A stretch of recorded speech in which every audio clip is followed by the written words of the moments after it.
Pinoy Sakuragi Mark Pingris binabatikos ngayon dahil sa ginawa niyang pagbato ng bola sa muka sa kapareho niyang basketball player. At Lebron Francis Lopez, isa sa mga bright future ng ating Gilas Pilipinas. At sangayon ba kayo dito nga sa naging hatol ng PBA kay Coach Pido Harencio? Yan yung mga pag-uusapan natin, pero hihingi lang ako ng isang like at subscribe bilang pagsuporta. Dito nga sa naging debut game ni Mark Pingris sa Pilipinas Super League, kung saan dati rin siyang commissioner, ay na-eject nga siya kaagad doon nga sa second quarter. Matapos niya nga batuhin ng bola sa muka.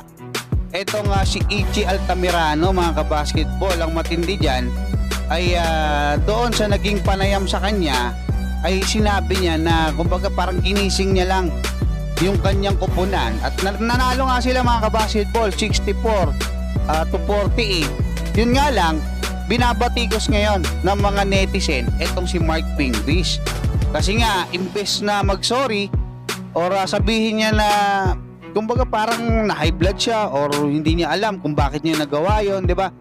Kasi ang tingin nga ng mga netizen, kung babasahin niyo, mga kabasketball, parang ang taas ng tingin niya sa kanyang sarili, como siya yung dating naging commissioner niyan, como naglaro siya sa Gilas, isa siya sa mga PBA legend, 'di ba? Naglaro siya ng matagal sa PBA. Parang wala na siyang, nasa na raw yung respeto doon sa mga kapwa niya players. So, yun yung mga kabasketball. Ako, para sa akin, ang tingin ko dito, gaya nga ng sinasabi ko, sa pagiging player, sa pagiging coach, kahit na sabihin mo na, kasi pag tiningnan mo itong si Mark Pingris, physically kaya niya pang maglaro eh. Yun nga lang, kung hindi niya naman na kayang kontrolin yung kanyang emosyon, di ba, kasi tanggapin natin pag tumatanda ang tao, nagiging high blood, magagalitin, di ba, hindi na nakokontrol yung kanyang sarili. So pagka ganon, siguro hindi na pwedeng maglaro. Pero kung mababago niya yan, hindi niya na uulitin, pwede pa naman. Kaya lang, yun nga, bilang magandang ehemplo sa mga susunod na henerasyon ng mga basketball players, napakamali.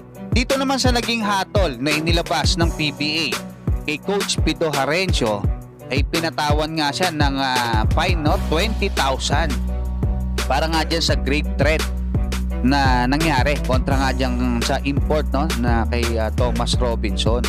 At sinabi nga rito ni PBA Commissioner Willie Marcial dyan sa report ng Spin.ph na normal lang yan sa basketball, may murahan, may asaran kapag naglalaro. Ang problema lang, nag-great threat nga siya or nagbanta siya. Yun nga lang, mga kabasketball, real talk tayo. Gaano kalaki or kaliit yung 20,000? Especially para sa isang katulad ni Coach Pido Harencio na nagko-coach dyan sa UAAP or sa college, di ba? Tapos team manager pa sa isang PBA team. Pag kumain niya sa labas, gaano lang yung, baka mas malaki pa yung ibabayad niya kumpara sa 20,000. So siguro dapat may suspension. Kaya napakaraming comment, mga kabasketball, na hindi sang-ayon diyan sa naging hatol ng PBA dito nga kay Coach Pido Harencio. Wala rin tayong personal knowledge, o hindi natin kilala itong si Coach Pido Harencio. Yun nga lang, yung ginawa niya, hindi tayo sang-ayon doon sa naging hatol ng PBA.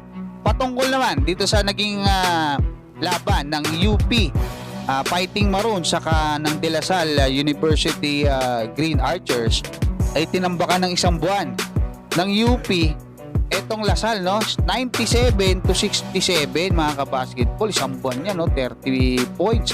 At pinangunahan nga ni Harold Alarcon na umiscore ng 21 points at 2 rebounds at 2 assists etong UP.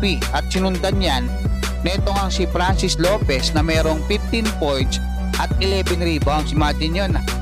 Sa Lasal, nandyan si Kevin Kiambao, nandiyan si Michael Phillips, may import pa sila para rumebound ka ng 11. Talagang noon pa man nakikita na natin kung ano yung talent or kumbaga pagiging athletic netong si Lebron Francis Lopez. Pumirma siya doon sa Overtime Elite League. Sayang at hindi nga lang siya natuloy dahil nagka-problema siya sa visa. At kung napansin nyo, mga kabasketball, nag-i-improve na yung kanyang shooting, Napakataas na ng kanyang shooting percentage, maganda yung tira niya sa tres, napakaganda niya na rin gumalaw, hindi na siya puro dakda katulad dati.